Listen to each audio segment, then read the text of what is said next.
Hey guys, how's it going? Welcome back. Well, today we're going to talk to you about the Cobra RC Toys yd-911 Army helicopter. I picked this up. There's a guy that comes to the mall every year and he sells helicopters, so I bought a whack load from him, and this is one of the ones I picked up. And before I bought this though, I checked out YouTube like a lot of us do, and it seemed to be a good flyer.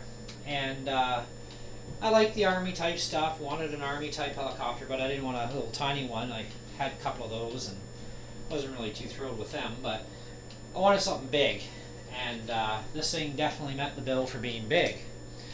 The fuselage overall length on this thing is about 18 inches, and if you include the blade length, you're at 21.5 inches. So it's a good size heli. It's got some weight to it. It's got very nice detail. They did a really nice job of the detail on this helicopter. Very pleased with that. It's got some really cool lights. Got a headlight here, or spotlight. Then you got your missiles that light up, and of course you got a back tail light on here too. So you got a pretty good sense of direction when you're night flying. Now, the battery runtime on this, you get about a good 10 minutes of flight time. They say 10 to 15 minutes. You get about a good 10 minutes of flight time before it's not going to take off the ground anymore. Recharge time is about 2 hours to 2.5 hours. It's actually about 2.5 hours, pretty close to that. So it does take a long time to charge this thing. Now, I was thrilled as could be when I first got this, and I still hadn't flown it yet other than a little bit in the living room, which, small, but, I thought, hey, this thing will perform really well outside. It performs this good in the living room. Boy, was I wrong. Okay, now let's get into the bad stuff here. Bad points. If you take a front crash and you hit this spotlight, you're going to break it. I actually did. It was a very, very light crash. So I had to glue it back together, but, it's back to normal again, so at least it won't break in the same spot again. The speed of this helicopter indoors, I took it to the gym and flew it indoors, and it just doesn't have a lot of speed. What I saw in videos is not what it is in real life. It's kind of like a video can add 10 pounds to a person. Well, a video can actually appear as if it's flying faster than what it actually is. Okay? So, cameras can be deceiving, obviously, and it was extreme measures of deceiving on this one. It does fly indoors. Don't get me wrong, in the gym, it can go backward. It can. It's really super slow, and it's really slow when it comes to the forward stuff. Your control sensitivity, there's not a lot of sensitivity for movement here. It's pretty much, you're going to turn forward or backward. It's not very, very sensitive at all. You've got speed control. Slow is down, fast is up for your tail rotor. You want to keep it on the fast speed just to get anything out of it indoors in the gym. Slow, it can barely crawl. So we also have pitch control, so you can get rid of that swing or spinning effect. They give you a little throttle meter here, tells you about where you are. Now right about here, it says you're at full throttle and you still got a little ways to go, but who cares? I mean, it's more of a novelty thing than anything, a little glitter toy thing. Turning on the helicopter. Now what we're going to do is we're going to show you the tail rotor speed in slow and in fast, and then we're going to get to some story on that one. So let's hold this thing down. Now I want you to concentrate on the back end when I do this and see just what it lifts like. Right now it's sitting right on the ground there.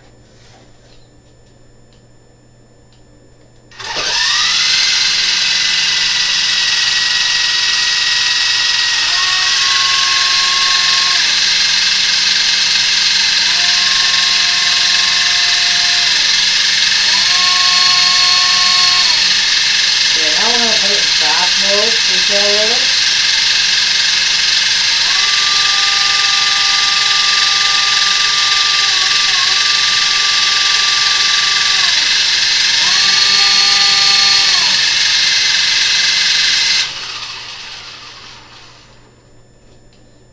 So it tries, you know, I mean, once the blades start moving, it lifts it up as it is, but the tail rotor can barely get it to move up, you know, to move forward. So it's not very good as far as the amount of thrust coming out of this tail rotor. It's very, very undersized. Okay, it's not a very big tail rotor at all. I did try cutting the top end off, so I snipped it here and here, and I've also JB welded it all back together now because of the failure on this. But I put a rotor on that was actually 3 inches long. This one here is about almost an inch. It's almost an inch and a half, and the width on this is a little over 1/4 of an inch wide. The rotor that I put on was actually 3 inches long and almost a 1/2 inch wide, and with a little steeper pitch. And it gave it a lot more thrust, like a lot, but it still was not enough to kick the speed up any performance-wise. It can't do much with it. So even outdoors with this rotor, stock setup, cut it off, put the 3 inch on, outside, it still won't come back to me even in the lightest of wind. You know, and so it's very disappointing as a so-called outdoor flyer, because really it's not an outdoor flyer if it can only go one direction and not come back. I tried different heights of flying as well, just to see, you know, maybe it has to be closer to the ground because it needs the ground effect to move, and you know, no, that wasn't an issue either. It just, and it's very hard to control because I was actually bobbing this throttle up and down for the rotor, and it didn't really affect it. So it's more of a full up, full back. Your steering is left or right. It doesn't have the sensitivity capability in it to make a very slow turn rate like this. You know, my other helicopters, every single coaxial I have, up to 10 others, they can all just barely move the way I want them to, so that when I want to go into a wide turn, I can actually do that and keep it on track, and it actually makes it appear as if the helicopter's going sideways too. All my other helis can do that, but this one, no. Controls are way too forced that way, where it won't allow it. Throttle response is actually fairly decent on it. You know, it does have good throttle. It can, you know, if you kicked it full throttle right off the hop, it'll shoot up into the sky pretty quick, you know, and it'll get up there. Coming back down, it'll come down at a decent rate. But you got to almost kill the throttle when you're 100 feet up just to get it to, you know, come down a little quicker. And then you got to kick the throttle up right away when you're about the halfway point, and so that it can just not crash. You know what I mean? It's got some weight to it, you know, and it's got the weight all in the wrong places.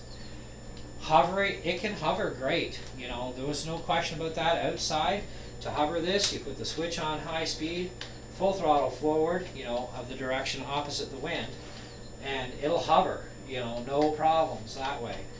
To go off the stick at all to hover, that's really not going to happen too much as far as outdoors goes. It really doesn't want to hover just all by itself. Indoors, it will almost hover by itself. You just got to kick it once in a while just to lift it back up, you know what I mean? And it'll hover not too bad. It'll hover really good. So on an overall scale, I'd say this thing, it looks great, the detail's great.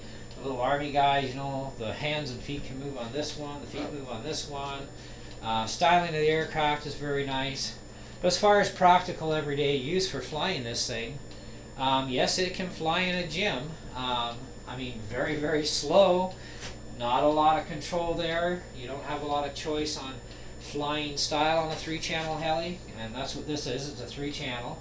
And all my other helis are also 3-channel, with the exception of these little guys. They're 4-channel. You know, but even my U6 here, it outflies this big boy outdoors. And indoors it'll really outfly, because this thing will get up and zoom.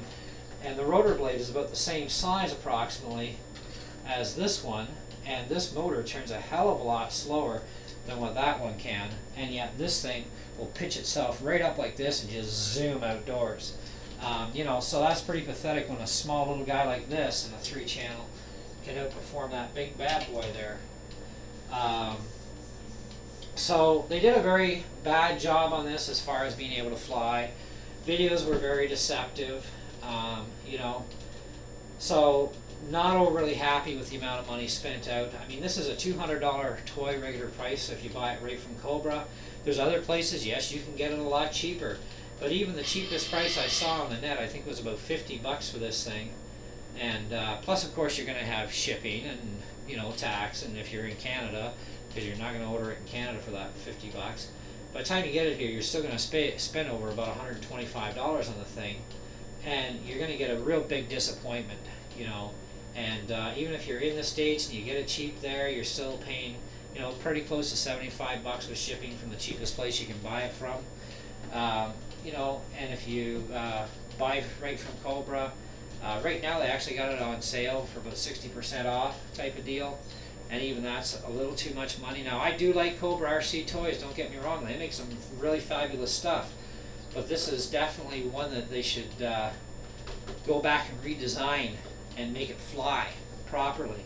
You should not have to even try and mod a helicopter out of a box to get it to fly. You know, it shouldn't be sold unless it's a good flyer, it's stable, it works the way it's supposed to work for a 3-channel machine.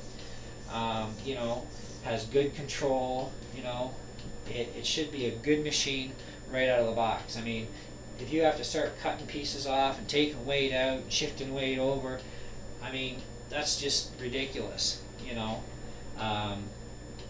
So, it's up to you. If you want to buy it, you go buy it. I personally would never do it again, especially knowing what I know now about it. And after buying it and flying it myself, and the noticeable difference, which is massive between watching videos and then doing it myself, this thing is a lemon. You know, it is a really big lemon. It just looks nice. You know, so if you want a piece to talk about on your shelf, your buddies come over, hey, that's a cool heli, man. Where'd you get that? And what'd you pay for it? You know, you're going to be real embarrassed to tell them what you paid for it, but it looks good, so just kind of change that subject and get off the dollar value real quick. But it does look great, and it's not bad in a gym, but you can even walk faster than this thing's going to get across the gym. You know what I mean? It's just, it's too slow, and the controls are too, what do you call it? How do you say? Well, there's no sensitivity, so it's kind of like very shift, shift, shift type of movement. So it's very hard to control that way, you know. So if you're hoping to be able to, you know, go forward, you know, at a good rate and just try and turn it like this, that ain't ever going to happen with this beast. You know, you got better luck with something like this. You know, this thing's going to do it. It'll go real slow. It'll do things. It'll kick up, and you know, it'll fly in the wind. This thing flies in the wind, you know. So take it for what it's worth. That's my full honest review on this thing, and look forward to your comments. Thanks for watching.